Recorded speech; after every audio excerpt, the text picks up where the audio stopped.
Check it out, trench diggers. Today I got something you've never seen before. Frame by frame technical analysis of another carver. If you guys like this kind of video and find it helpful, I'll invite you to send me your own footage for analysis next time. Today's subject is Martina C. She's riding a 160 Neversummer Ripsaw X from 2016. I want to point out that this board was made for a full-size man, yet Martina is railing high G-force turns on steep terrain at 115 pounds in a Mondo 24 boot. What I'm trying to tell you is that production boards are way undersized for the kind of carving you want to do. You should also know that Martina is my wife, so keep your hands where I can see them and make sure to be nice in the comments, please. Also, that announcement I keep teasing is just a few days out now, so stay tuned to the channel, and if you want to be among the first to know, sign up for the mailing list in the description.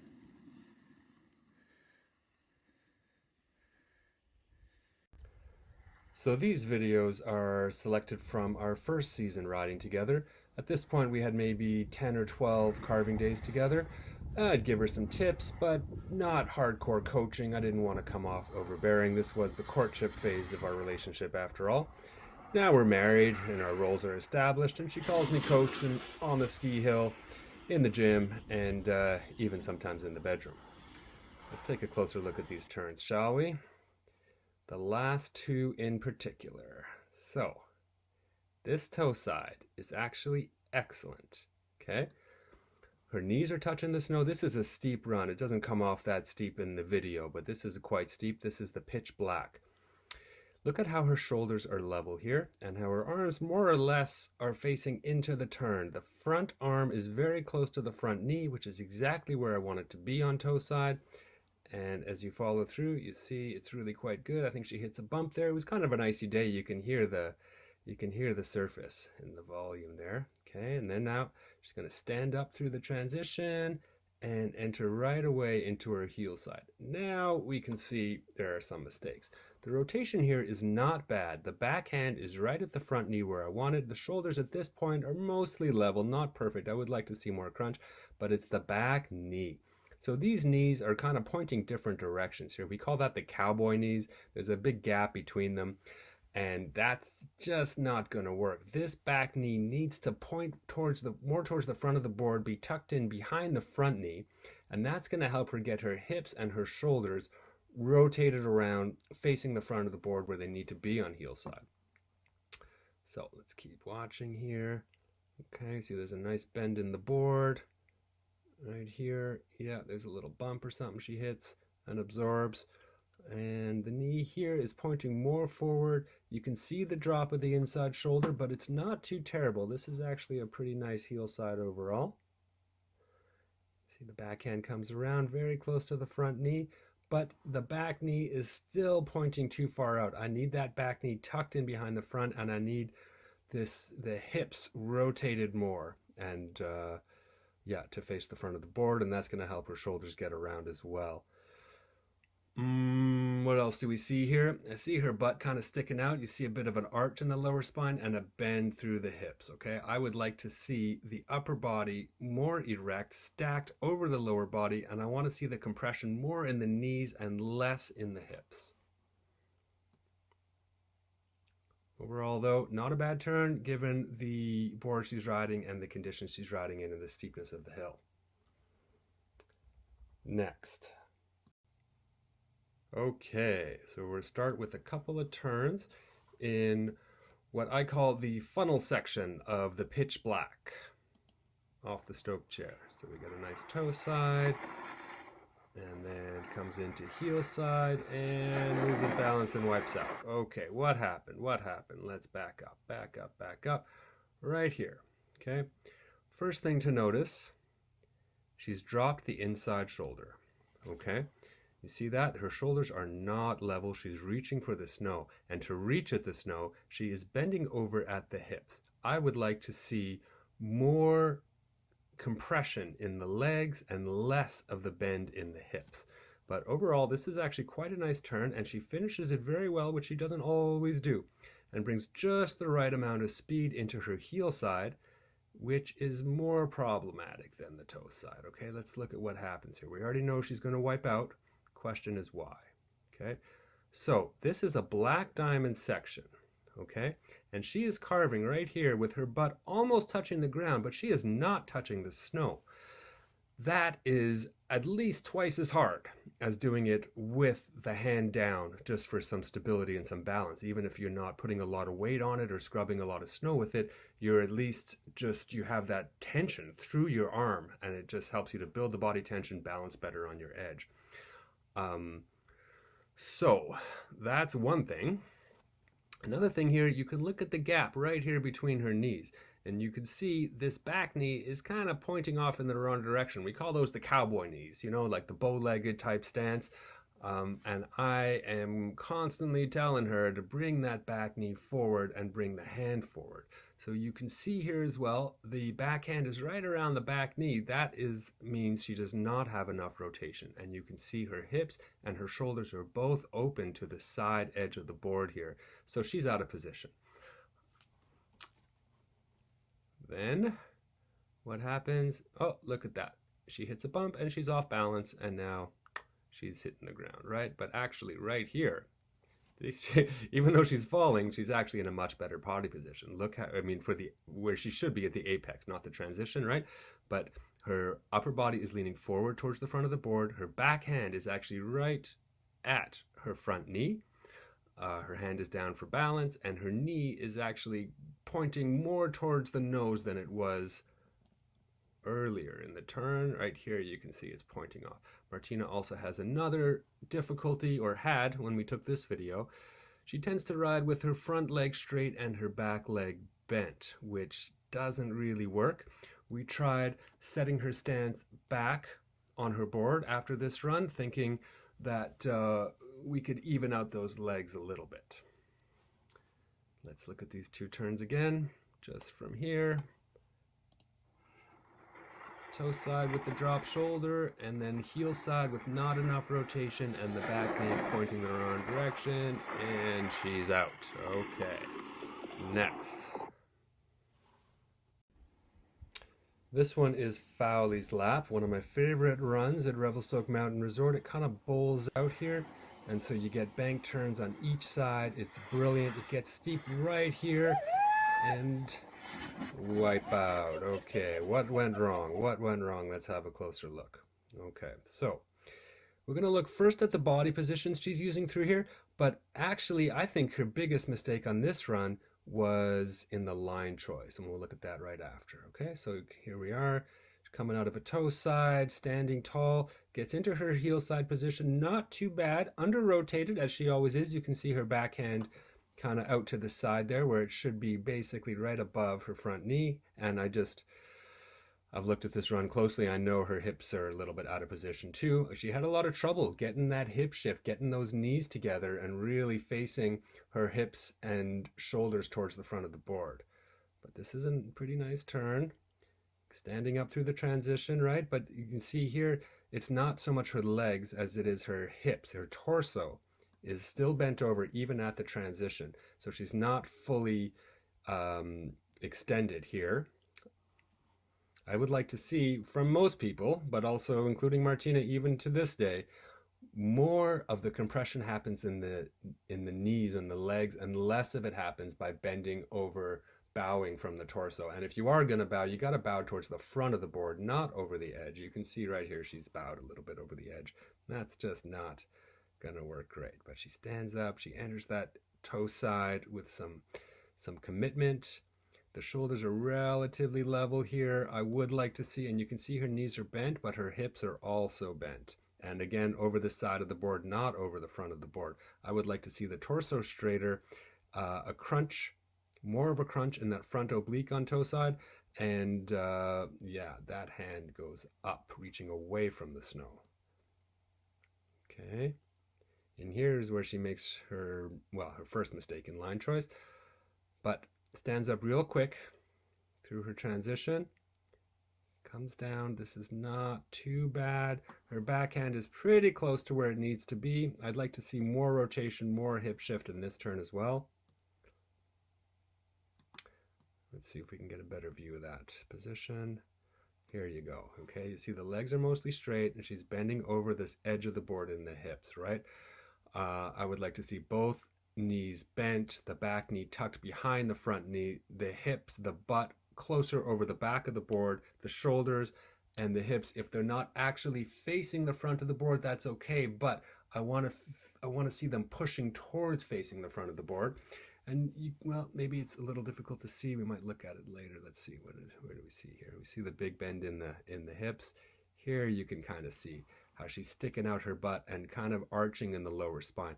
I want to see the tail tucked, right? I want to see those hips thrust forward pretty much in all parts of the turn. There's no room for sticking your butt out. It's just not going to end well. Let's look at her choice of line here, okay? Remembering now that we have bank turns on both sides, okay? So here she has to make a decision. And I ride this, this is one of my favorites. I ride this all the time. And the slow sign is at a different point every day. And you always have to figure out last minute, which side of the slow sign are you going to go on? She opted to go below the slow sign, right? And she comes really quite close to it. I think a much better line choice here would have been to stay in that position, have more patience, rotate a little more, push a little harder, and see if she could get above the slow sign, because this section of the hill is actually extremely steep. Well, extreme. It's the steepest part of that run. It's definitely Black Diamond. Every Revelstoke Blue run has at least one section of Black Diamond.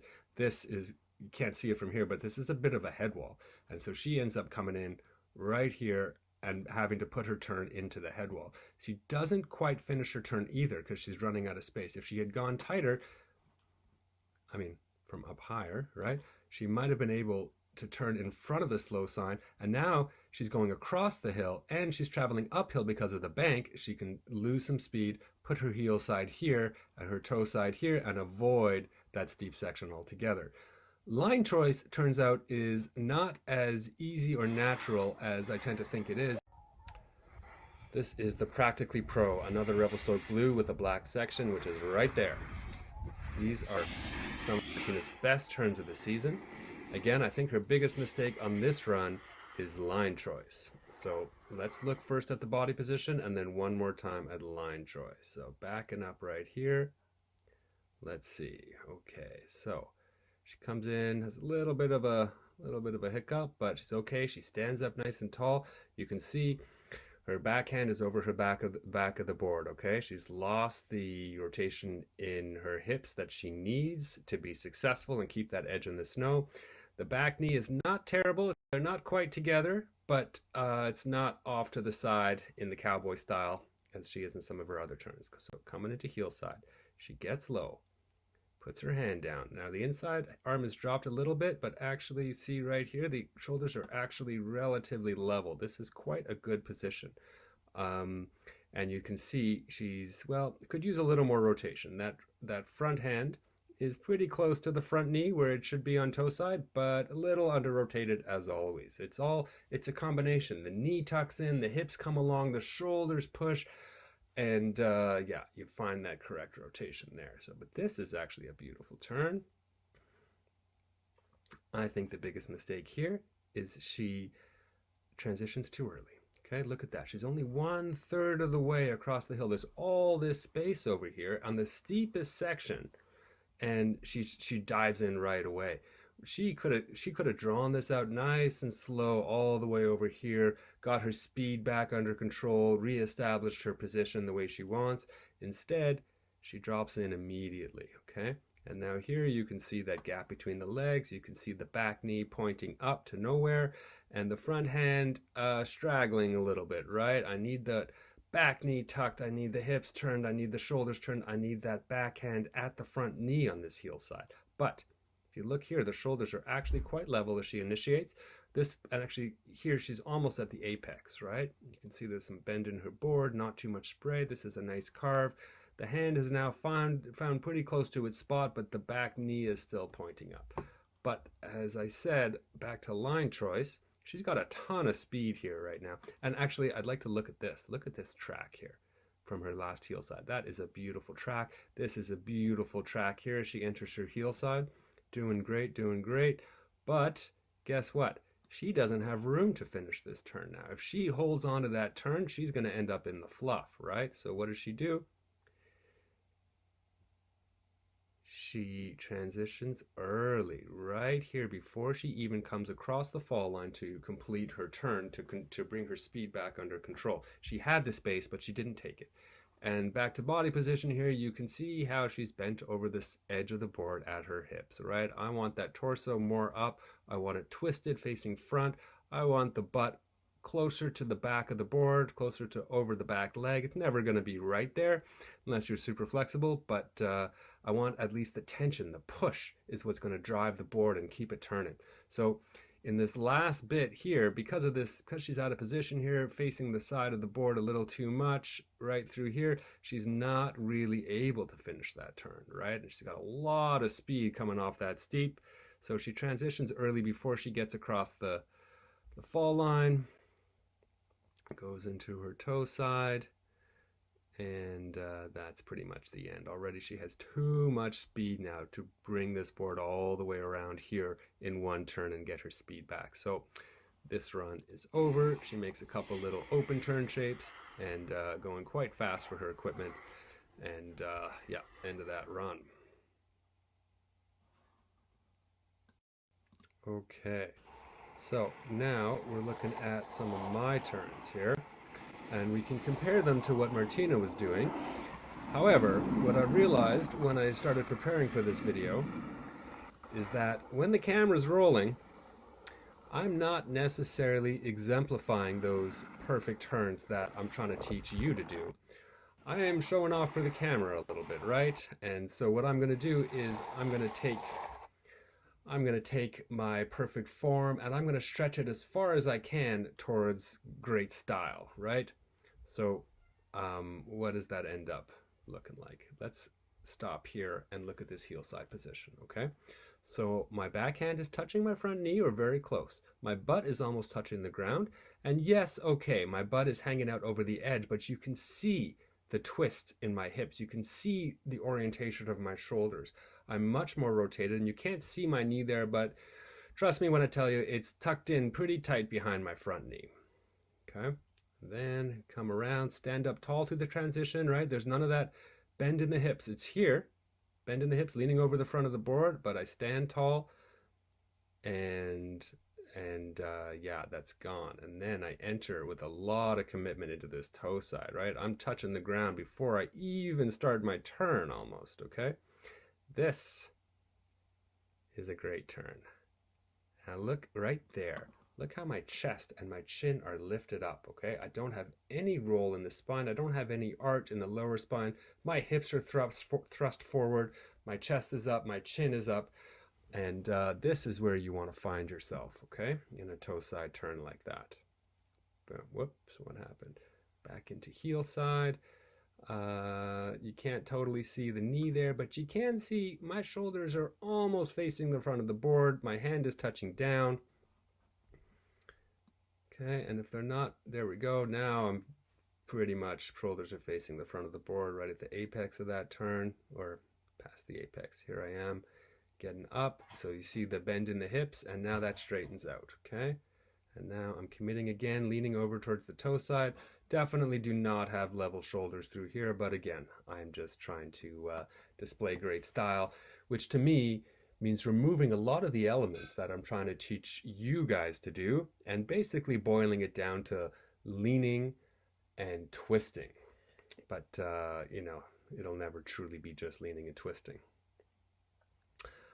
At some point soon, next sunny corduroy day, I definitely want to take some video of what I would consider perfect form. And then the next time I do this style of video, I'll be able to show two riders side by side and point out the differences more precisely. Boom. Nice little spin finish, and call it a day. Thanks for watching.